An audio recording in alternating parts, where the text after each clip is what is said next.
Hello दोस्तों, नमस्कार साथियों। कैसे हैं आप लोग? उम्मीद करता हूं आप सभी लोग अच्छे से पढ़ रहे हैं, स्वस्थ हैं, एकदम मस्त हैं।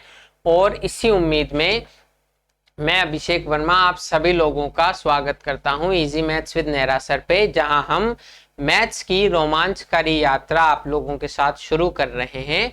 शुरू कर दी है, सॉरी, हम उसको आगे कंटिन्यू कर रहे हैं। तो इसी सीरीज में हम जो है एलिगेशन के क्वेश्चन पढ़ रहे हैं। तो अभी हमने पहले भी पढ़े हैं और ये मिक्सचर एलिगेशन का एक शानदार सवाल आपकी स्क्रीन पर हाजिर है, जिसको हम अभी सॉल्व करने जा रहे हैं।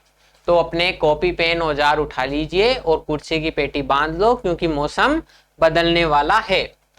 तो अब हम क्वेश्चन कर रहे हैं। आज की क्लास का पहला question, An alloy contains zinc, copper and tin in the ratio 2:3:1। एक कोई मिश्र धातु है जिसमें जिंक, कॉपर और टिन का रेशो 2:3:1 है। And another contains copper, tin and lead. और एक दूसरा है जिसमें कॉपर, टिन और लेड हैं। किस रेशो में? 5:4:3 में।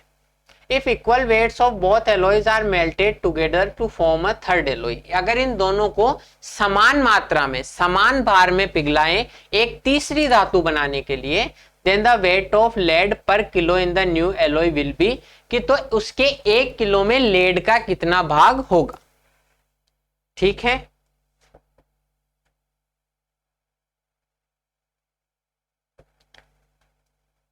कि आपके पास इस सवाल में क्या रहा है कि एक आपके पास धातु है, मिश्र धातु, जिसमें जिंक, कॉपर और टिन है। उसमें आपके पास क्या है? जिंक, ये जिंक का साइन है, ये कॉपर और ये टिन, और ये आपका टिन। ठीक है। और दूसरी मिश्र धातु है जिसमें कॉपर है, टिन है और लेड है। लेड है आपका पीडी। अब अगर आपको ये समझ में नहीं आ रही, क्योंकि ये साइंस में हम आवर्त सारणी पढ़ते हैं तो उसमें आते हैं, और वो आवर्त सारणी आपसे पूछी भी जाती है इसमें, तो ये आपको आने चाहिए। लेकिन फिर भी अगर आपको दिक्कत है कि ये जिंक विंक को मैंने ऐसे कैसे लिख दिया, तो मैं आप लोगों के लिए ये कर देता हूं, जिंक, कॉपर, टिन और लेड, ताकि हमें समस्या नहीं आए समझने में, क्योंकि हमारा केवल एक टारगेट है यहाँ पर अच्छे से समझना। तो इसमें रेशो है आपका 2:3:1। आपके इस पहली मिश्र धातु में ये जो फर्स्ट है, इसमें जिंक, कॉपर और टिन का रेशो है 2:3:1। कॉपर, टिन और लेड का रेशो। दूसरी मिश्र धातु की मैं बात करूं तो इसमें कॉपर तो है 5 और टिन है 4 और लेड है 3। कॉपर तो है 5, टिन है 4 और लेड है 3। अगर इन दोनों धातुओं को समान भार में पिघलाएं, अब इनको समान भार में पिघलाना है तो दोनों का भार समान कर दो। दोनों का भार समान कर दो। यहां पर भार कितना है? 2 और 3 5 और 1 6 यूनिट। 2 और 3 5 और 1 6 यूनिट। यहां पर कितना है? 5 और 4 9 और 3 12 यूनिट। यहां पर है 12 यूनिट। अब हमें क्या करना है? इन दोनों को बराबर करना है। 6 और 12 को हमें बराबर करना है। तो बराबर कैसे होगा साहब? इस 6 को 2 से गुणा कर।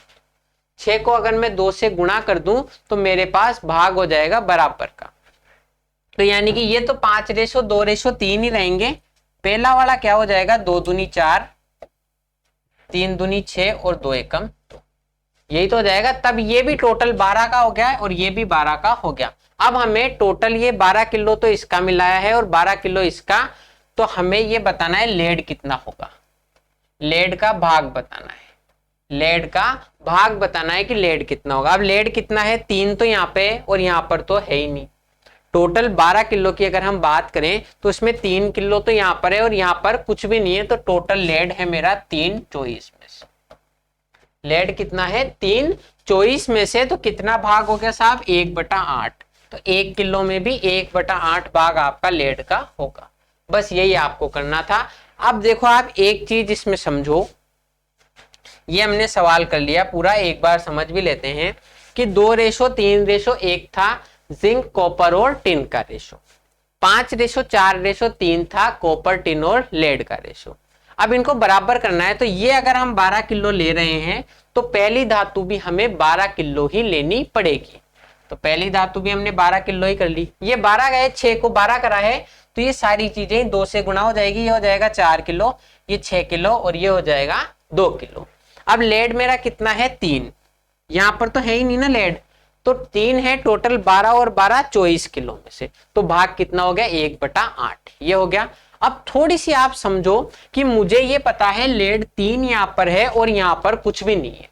लेड मेरा केवल सिर्फ दूसरी धातु में है, पहली धातु में तो है ही नहीं, तो मैं डायरेक्ट इसको 2 से गुणा करने की जरूरत ही नहीं थी। मुझे 2 से गुणा करने की जरूरत ही नहीं थी, मुझे पता था लेड तो 3 ही आएगा, लेड तो 3 ही आएगा। अब ये देखो यहाँ पर हम कहां पर स्टेप बचा सकते थे हमारी, मुझे पता था इसमें तो लेड है ही नहीं, तो लेड तो मेरा 3 ही आएगा, लेड मेरा 3 ही आएगा। अब 12 किलो इसकी हम मिला रहे हैं तो उसकी भी 12 ही होनी चाहिए, तो 12 और 12 24, तो 1/8 आप ऐसे भी कर सकते थे। आपको सिर्फ समझ में आना चाहिए कि मुझे जैसा क्वेश्चन डिमांड कर रहा है मैं वैसा करूं। अगर मुझे 10 का पूछता तो मुझे जरूर इसको 2 से गुणा करके समीकरण बनानी पड़ती, क्योंकि 4 और 2 6 तभी ज्ञात होता। लेकिन लेड का दिया हुआ है कि 3 इसमें ही है, तो मुझे पता था केवल 3 ही भाग आएगा, 12 और 12 24 में से, तो 1/8 इस नीचे वाली इक्वेशन की जरूरत नहीं थी। हमने बेसिक से समझा और स्टेप खाना भी सीख लिया। तो आप क्या करोगे अगर ये क्वेश्चन आपसे पूछे तो, कि मेरे लेड होगा टोटल 3, 12 और 12 24 भाग में से, तो 1/8। Next question, there are 2 vessels of equal capacity, one full of milk and the second 1/3 full of water। 2 आपके समान आयतन के पात्र हैं, बर्तन हैं, जिसमें एक तो दूध से पूरा भरा हुआ है और तीसरा 1/3 पानी से भरा हुआ है, उसमें दूध नहीं है। The second vessel is then filled up by first, then the contents of second are poured back into the first। अब इसमें क्या करा है हमने, पहले तो क्या किया, जो पहला आपका पूरा भरा हुआ था उससे इस बर्तन में खाली कर दिया दूसरे में। फिर क्या किया, जो दूसरा पूरा भर गया तो दूसरे में जो मिक्सचर बना उसको खाली कर दिया पहले में। It is full and then again the contents of first are poured into the second till it's full। और फिर क्या करा हमने, अब की बार पहला भर गया तो फिर इस पहले को खाली कर दिया दूसरे में। What is the proportion of milk in the second vessel? तो दूसरे में दूध का अनुपात क्या होगा। देखो क्या किया हमने, 2 समान आयतन वाले पात्र हैं, एक दूध से पूरा भरा हुआ है और दूसरा 1/3 पानी से भरा हुआ है। हमने क्या किया, दूसरे पात्र में पहले पात्र का मिश्रण भरा जाता है। हमने पहला पात्र जो है उसको खाली करना स्टार्ट किया दूसरे में, जब तक कि दूसरा पात्र पूरा नहीं भर जाए। फिर दूसरे पात्र से पहले पात्र में मिश्रण भरा जाता है। अब दूसरा तो पूरा भर गया, इस दूसरे में जो मिश्रण बना उसको खाली करेंगे पहले में, जब तक ये पूरा ना भर जाए। फिर पहले से वापस दूसरे में खाली करेंगे जब तक दूसरा ना भर जाए। तो लास्ट में आपके दूसरे जो पात्र है उसमें मिल्क का कितना भाग होगा। तो अब हम देख लेते हैं इसको, क्वेश्चन को किस तरीके से करना है। यह आपको अभी थोड़ा सा कंफ्यूजिंग लग रहा होगा कि मुझे क्या क्या करना है। मैं आपको समझाता हूं कि यह आपका पात्र है और ये एक दूसरा पात्र है, ए और बी, दोनों समान क्वांटिटी के हैं, दोनों समान क्वांटिटी के हैं, इसलिए हम दोनों को एक जैसा ही बना देते हैं ताकि कंफ्यूजन नहीं। दोनों आपके समान क्वांटिटी के आगे, है ना। अब हम क्या कर रहे हैं, पहले ये तो पूरा भरा हुआ है यहां तक और ये आपका इतना इतना ही भरा हुआ है, तो मैं इस पहले को इसमें खाली करूंगा, पहले को इसमें खाली करूंगा तो अगली बार ये पूरा भर जाएगा मेरा, और ये मेरा जो है पहला पात्र ए है ये थोड़ा खाली हो जाएगा। फिर ये पूरा भर गया तो इसमें जो मिश्रण है इसको इसमें खाली करूंगा। फिर वापस ए मेरा पूरा भर गया और बी खाली रह गया, तो ए में जो मिश्रण है इसको मैं खाली करूंगा बी में। इस तरीके से ये आपकी प्रोसेस चलेगी। तो हमें ये देखना है कि अगर हम इसको इस अनुपात में मिलाएं तो क्या हमारे पास रेशो बनेगा, और लास्ट में मिल्क और वाटर का रेशो या मिल्क और टोटल का रेशो क्या होगा। अब आपको मेन ये चीज समझनी है कि मुझे पात्र की माप नहीं दिया हुआ है कि मैं पात्र को कुछ भी मान सकता हूं, तो मैं पात्र को क्या मानूं। मैं पात्र को 1 लीटर का भी मान सकता हूं, 100 लीटर का भी मान सकता हूं, 500 लीटर का भी मान सकता हूं। तो क्या मैं मानूं जिससे मेरी कैलकुलेशन इजी हो, जिससे मेरी कैलकुलेशन इजी हो। अब आप देखो यहां से, एक पात्र तो दूध से पूरा भरा हुआ है, एक पात्र तो दूध से पूरा भरा हुआ है यानी कि एक, दूसरा 1/3 भरा हुआ है, दूसरा 1/3 भरा हुआ है, मतलब हम 1/3 की कैलकुलेशन करनी है हमें। तो मतलब हम अगर 3 या 3 का डिविजिबल माने तो हमारी कैलकुलेशन आसान हो जाएगी, क्योंकि अगर मैं 1 मानूंगा, 2 मानूंगा, 5 मानूंगा तो बार बार बटा 3 बटा 9 ऐसे करना पड़ेगा, इसलिए हमें 3 का डिविजिबल मानना पड़ेगा, 3 का डिविजिबल मानना पड़ेगा। अब देखो हमें ये प्रोसेस कितनी बार करनी है, 1/3 की प्रोसेस, एक बार पहले, फिर दोबारा और फिर तिबारा। 1/3 की प्रोसेस मुझे 3 बार करनी है, तो मैं मानूंगा 1/3 मुझे 3 बार निकालना पड़ेगा, 1/3 3 बार निकालना पड़ेगा, तो मैं मानूंगा 3 की पावर 3 यानी कि 27 लीटर का, 27 लीटर का पात्र मानूंगा। क्योंकि मैं 27 की जगह 100 भी मान लूंगा तो भी आंसर आ जाएगा, पर मैं 100 का जब 1/3 3 बार निकालूंगा तो मेरे पॉइंट में जाएगी, बटा में संख्या जाएगी। तो जब मुझे ही मानना है तो मैं ऐसी चीज मानूंगा ना जिससे मेरी कैलकुलेशन इजी हो जाए। तो यह आपको सबसे पहले समझ में आना चाहिए कि आपको कैसे करना है, आपको कैसे मानना है। इसका कारण आपके सामने सीधा है, आपने फ्रैक्शन बनाई 1/n की या 1/p की, मान लो 1/p की फ्रैक्शन बन रही है आपके n टाइम्स के लिए। n टाइम्स आपको कैलकुलेट करना है, यानी कि 1/p इंटू 1/p n बार करना है। तो आपको जो माननी है क्वांटिटी वो p की पावर n माननी है, p की पावर n माननी है, ताकि आपके p की पावर n का मतलब p आपस में n बार गुना है। तो आप n बार भी अगर p का भाग दोगे तो आपके वैल्यू जो है इंटीजर ही रहेगी, आपके प्लस माइनस जो है वो नहीं होगा, बटा में चीजें नहीं जाएगी। इस चीज से आपको ये समझना है कि मुझे मेरी कैलकुलेशन कैसे करनी है। ठीक है, हम यहाँ पे ये भी देखेंगे कि हमें कैलकुलेशन कैसे करनी है, क्योंकि अगर आप 100 मान के करने लग गए तो आप इसमें बीच में ही हताश हो जाओगे कि यार मैंने कहीं ना कहीं कुछ गलती कर दी थी।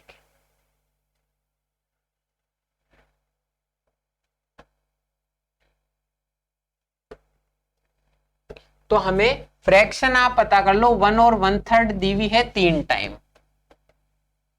टाइम्स, तो हम मान लेंगे 27 ml। वॉल्यूम हमारी कितनी हो जाएगी, पात्र जो है वो हो जाएगा 27 ml का, यानी कि मेरे पास मिल्क और वाटर का रेशो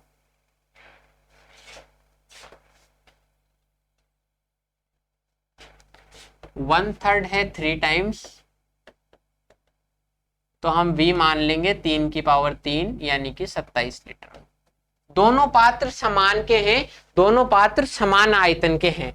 तो अब मैं मान रहा हूं पात्र A, ये तो हो जाएगा पात्र A मेरा मिल्क और वाटर, और ये पात्र है B मिल्क और वाटर। ठीक है, अब ये जैसा जैसा हमसे कह रहा है वैसा वैसा हम कर देंगे। पहला पात्र दूध से पूरा भरा हुआ है, 27 लीटर का है, तो 27 लीटर पूरा दूध है और वाटर आपका 0 है।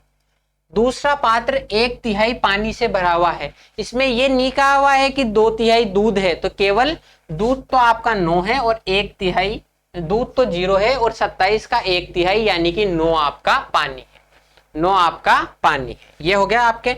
अब इसमें क्या कह रहा है, दूसरे पात्र को पहले पात्र से भरा जाता है, यानी कि 27 से मैं इसको भरने लगूंगा, तो ये 27 लीटर का है और 9 लीटर तो पहले ही भरा हुआ है, 9 लीटर तो पहले ही भरा हुआ है, तो केवल कितना बचेगा, 18 लीटर दूध इसमें आ जाएगा और 9 लीटर आपका पानी हो जाएगा। अभी इसमें बच गया 9 और 0। समझ में आ गया कि मैंने क्या किया, इसमें से ये मान लो आपका एक बर्तन है, मैं इसमें से दूध उसमें उड़ेलने लग गया, तो 27 में से 9 लीटर तो पहले भरा हुआ ही है, अब इसमें केवल 18 लीटर मिल्क आपका आ जाएगा। तो पहली प्रोसेस के बाद आपके ये हो गया। अब आपको कैसे करना है कि मैंने सही कराया या नहीं, यहाँ पर इनकी टोटल क्वांटिटी देख लो, 27 और 9 36 लीटर था पहले आपके पास। मिक्सचर कितना था 36, वो हमेशा 36 ही रहना चाहिए। 18 और 9 27 और 9 36, यानी कि हमारा 36 लीटर ही है। अब दूसरी बार में क्या किया मैंने, सेकेंड टाइम में पहले पात्र में से दूसरे पात्र में जो मिश्रण है उसको पहले पात्र में डाला। अब मैं मिश्रण को डाल रहा हूं, ये मेरी बात सुन लो, मिश्रण को डाल रहा हूं तो मिश्रण को हम डालेंगे तो भी वो इस 2:1 के रेशो में ही जाएगा, 2:1 के रेशो में ही जाएगा मिश्रण भी हमारा। मिश्रण अगर ये 18:9 है मिल्क और वाटर का रेशो, तो अब मैं इसमें जब उड़ेलूंगा तो 2:1 में ही हमारा उसमें गिरेगा कि जितना 2 लीटर, अगर ये 2 पानी जाएगा, सॉरी 2 दूध जाएगा तो 1 मेरा पानी जाएगा। अब 9 लीटर तो ये पहले से भरा हुआ है, 9 लीटर तो पहला पात्र भरा हुआ है, तो अब की बार इसमें कितना जाएगा 18 लीटर। अब की बार कितना जाएगा 18 लीटर। 18 लीटर जाएगा 2 और 1 के रेशो में, यानी कि 3 यूनिट की वैल्यू तो है 18, तो 1 यूनिट की वैल्यू कितनी हो जाएगी, ये देखो सेकंड में मैं कर रहा हूं 2:1, इसमें से घटेगा और इसमें भी 2:1 में जुड़ेगा। टोटल 3 यूनिट की वैल्यू है 18, क्योंकि 18 लीटर ही उसमें जाएगा, तो ये किस किस अनुपात में घटेगा आप देख लो। आप 3 यूनिट की वैल्यू है 18, तो 2 यूनिट की वैल्यू तो हो जाएगी 12 और 1 यूनिट की वैल्यू हो जाएगी 6। 1 यूनिट की वैल्यू कितनी हो जाएगी 6, यानी कि इसमें 12 लीटर तो आपका दूध चलेगा। अब अगर मैं इसको यहां से हटा दूं, क्योंकि आप समझ चुके हो, तो इसमें 12 लीटर तो डलेगा दूध और 6 लीटर डलेगा पानी। इसमें से 12 लीटर तो घटेगा दूध और 6 लीटर घटेगा पानी।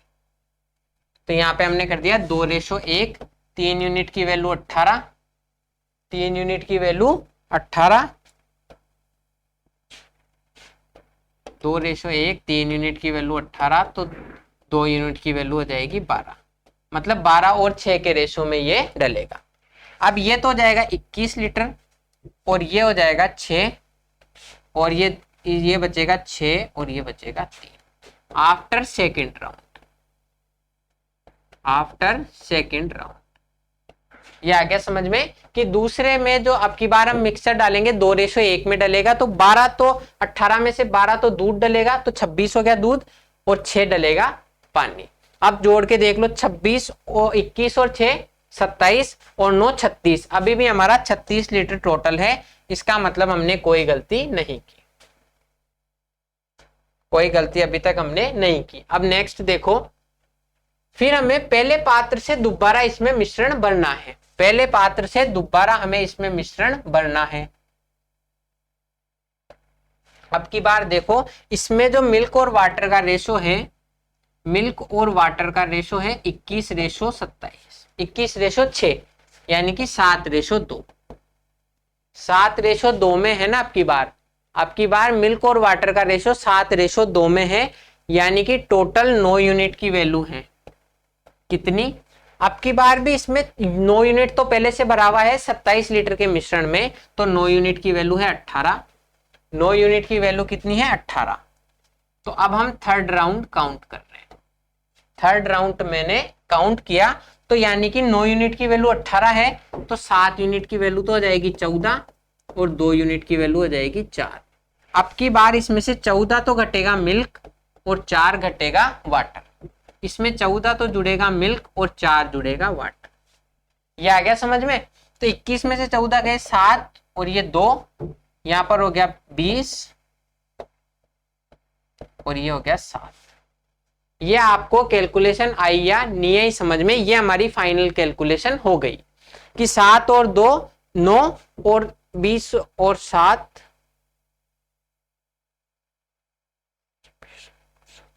तो भी हमारा 36 लीटर ही आ रहा है। तो इसका मतलब हमने क्या किया, टोटल हमारे अब पूरी प्रोसेस होगी। अब की बार 14 तो दूध घटेगा, इसमें 14 दूध जुड़ेगा तो, और 4 जुड़ेगा पानी। अब 20 लीटर तो हो गया दूध और 7 लीटर हो गया पानी। मिल्क कितना है 20 लीटर, टोटल कितने में से 20 और 7 27 लीटर में। तो हमें मिल्क का भाग पूछ रहा है 20/27, ये 20:27। ये आपका आंसर आ जाएगा इसमें। एक बार इसको वापस से समझते हैं, जैसा ये कह रहा है वैसे हमने क्या किया,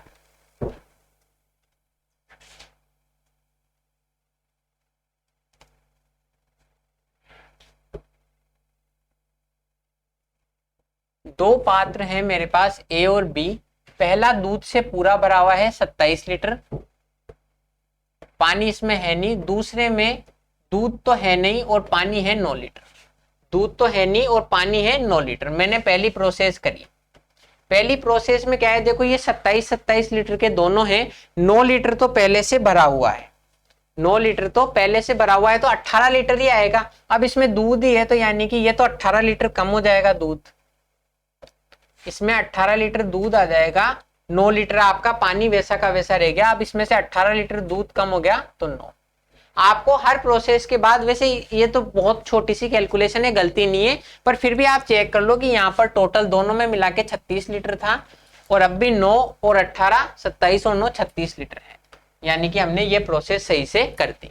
अब सेकंड प्रोसेस में हमें क्या करना है, इसको ये जो 18 और 9 लीटर के अनुपात में है, इसमें से हमें पहले पात्र में उड़ेलना है, इसमें से पहले पात्र में उड़ेलना है यहां पर।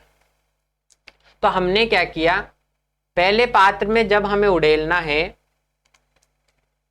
पहले पात्र में जब हमें उड़ेलना है तो ये 2:1 के रेशो में है मिल्क और वाटर, 2:1 के रेशो में है। तो अब की बार जब हम मिश्रण डालेंगे तो वो भी 2:1 में ही जाएगा, यानी कि टोटल 3 यूनिट जाएगा। कितना जाएगा, 9 लीटर तो पहले से भरा हुआ है यानी कि 18 लीटर जाएगा। 9 यूनिट तो 9 लीटर तो पहले से है तो 18 लीटर जाएगा, यानी कि ये जाएगा 12। तो ये 3 यूनिट की वैल्यू 18 लीटर है तो 12 लीटर तो जाएगा मिल्क 2 यूनिट और 1 लीटर जाएगा, 6 लीटर जाएगा पानी।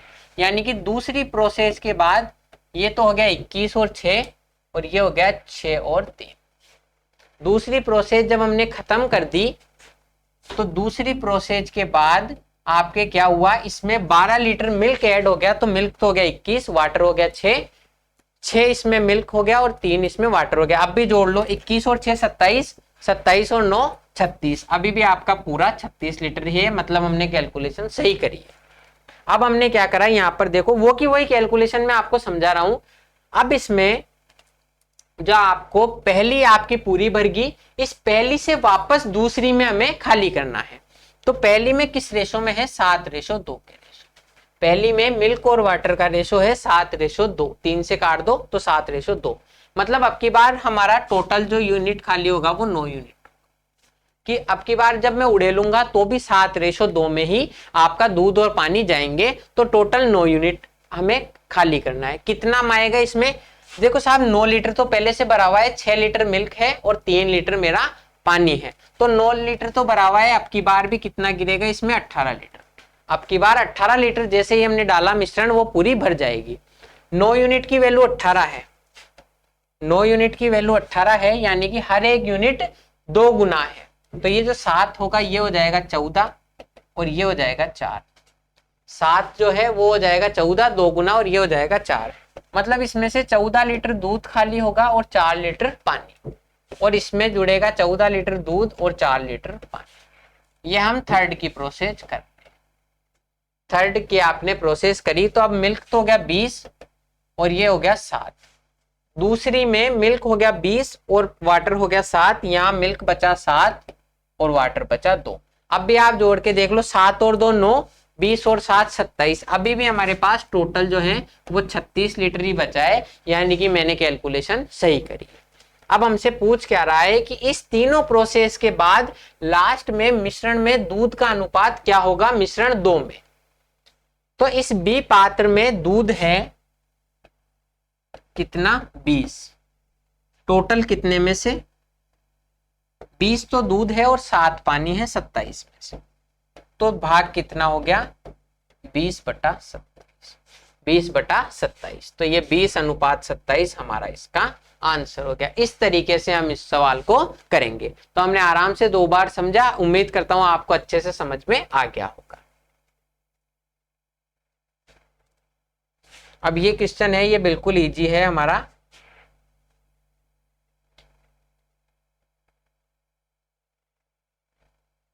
3 बीकर ए, बी और सी, प्रत्येक में 100 ml पानी है, 100 ml पानी और दूध का मिक्सचर है।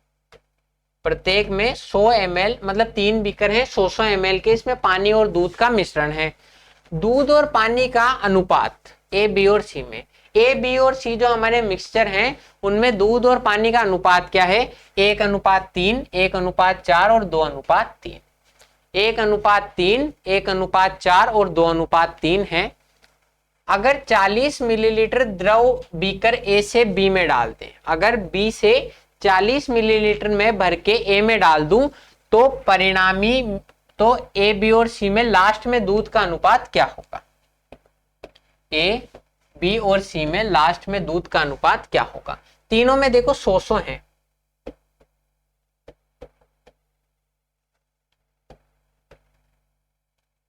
तीनों कितनी क्वांटिटी के हैं? 100 ml के, तीनों 100 ml क्वांटिटी के हैं। तो इनमें रेशो क्या है? इसमें तो मिल्क और वाटर है 1:3, इसमें मिल्क और वाटर है 1:4 में, इसमें मिल्क और वाटर है आपके 2:3। मिल्क और वाटर का रेशो ये है। 1 और 3 टोटल 4 यूनिट की वैल्यू 100 है, 4 यूनिट की वैल्यू 100 है, तो 1 यूनिट की वैल्यू कितनी होगी? 25। यानी कि ये तो है आपका, ये तो है 25 और ये है 75, ये तो है 25 और ये है 75। टोटल 1 और 4 5 यूनिट की वैल्यू 100 है, 1 यूनिट की वैल्यू होगी 20, तो ये तो है 20 लीटर और ये है 80 लीटर। 2 और 3 5 यूनिट की वैल्यू 100 है, तो 1 यूनिट की वैल्यू 20, तो 20 दूनी 40 और ये है 60। मतलब हमें ओरिजिनल डेटा मिल गया कि हमारे पास 100 ml में कितना दूध है और कितना आपका पानी है, ये हमारे पास आ गया।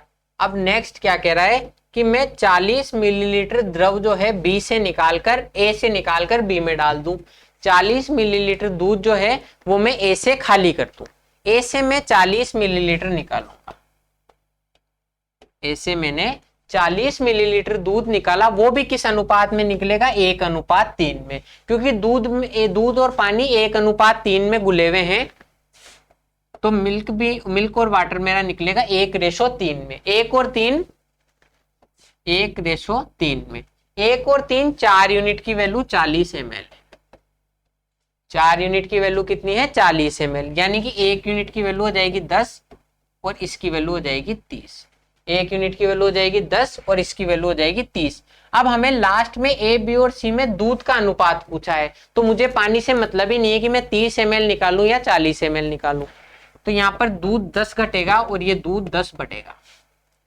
दूध हमें सिर्फ अब दूध से मतलब रह गया है, क्योंकि लास्ट में हमसे ए, बी और सी में दूध का अनुपात पूछा है, तो यहाँ से दूध 10 लीटर कम होगा और यहाँ पर दूध 10 लीटर ऐड हो जाएगा।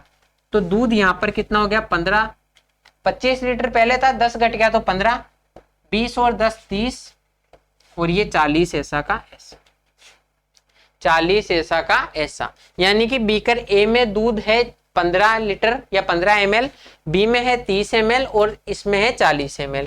ए, बी और सी का अनुपात निकाल दो, ए, बी और सी का अनुपात निकाल दो। 15:30:40। अब ये तीनों मान 5 से कट रहे हैं, तो 5 तिया 15, 5 6 30, 5 अंटे 40। ये आपका रेशो आ गया, ये आपका रेशो आ गया 3:6:8। आ गया समझ में? बिल्कुल आसान है कि 1:3 है, यानी कि 25 ml तो दूध होगा और 75 ml पानी। अब मुझे पानी से मतलब ही नहीं है, 20 ml दूध, 80 ml पानी, 40 ml दूध और 60 ml पानी। मैंने 40 ml मिक्सचर निकाला 1:3 में, तो दूध कितना कम होगा? 10, तो दूध तो बच गया 15 और ये 10 यहाँ बढ़ेगा, तो यहाँ दूध हो गया 30 और यहाँ पर 40 का 40।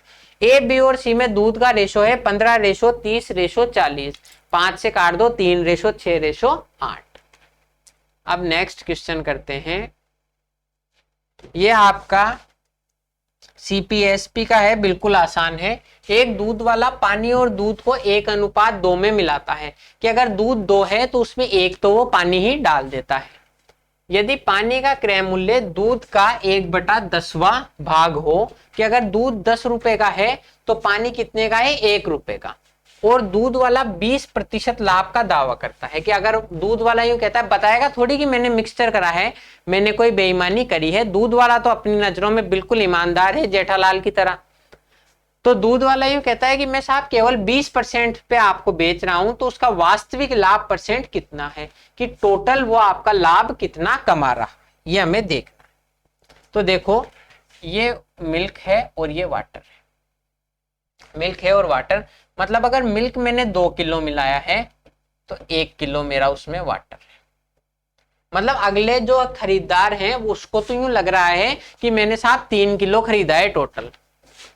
मैंने कितना खरीदा है, 3 किलो, लेकिन उसमें दूध तो कितना लगा, 2 किलो, और पानी कितना लगा, 1 किलो। अब ये कह रहा है दूध के क्रय मूल्य का 1/10वां भाग पानी है। अब मैं दूध का क्रय मूल्य 1 भी मान सकता हूं और यहाँ 0.1 लगा सकता हूं, लेकिन जब मुझे ही मानना है तो मैं ऐसी वैल्यू मानूंगा जिससे मेरी कैलकुलेशन इजी हो। तो मैंने माना दूध तो है 10 रुपए का और पानी है 1 रुपए।